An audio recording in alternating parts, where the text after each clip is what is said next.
Mobile দোকান। একটি গুরুত্বপূর্ণ ব্যবসা। এখানে গ্রাহকের সন্তুষ্টি খুবই গুরুত্বপূর্ণ। কিন্তু কিছু ভুল আছে করলে গ্রাহক হারাতে পারে এবং দোকানের পরিচিতি কমে যেতে পারে। আজ আমরা এমন কিছু ভুল আলোচনা করব। খারাপ গ্রাহক সেবা। গ্রাহকদের সাথে ভালো আচরণ না করলে তারা আর আপনার দোকানে আসবে না। তাই এই বিষয়ে বিশেষ খেয়াল রাখতে হবে।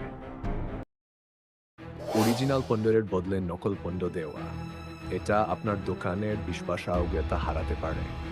তাই আপনার কিছুটা লস হলেও এই কাজ করা যাবে না।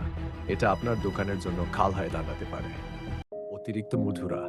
এটা গ্রাহকদের ঠকানোর মতো মনে হতে পারে এবং তারা অন্য দোকান বেছে নেবে। তাই এটা বুঝে শুনে করতে হবে। প্রতিষ্ঠানের ওয়েবসাইট বিবরণ না দেওয়া একে গ্রাহকদের ভুল বোঝাতে পারে এবং তারা সন্তুষ্ট হবেন না। পরিষ্কার ও সাজানো দোকান না রাখা। এটি গ্রাহকদের কাছে আকর্ষণীয় মনে হবে না।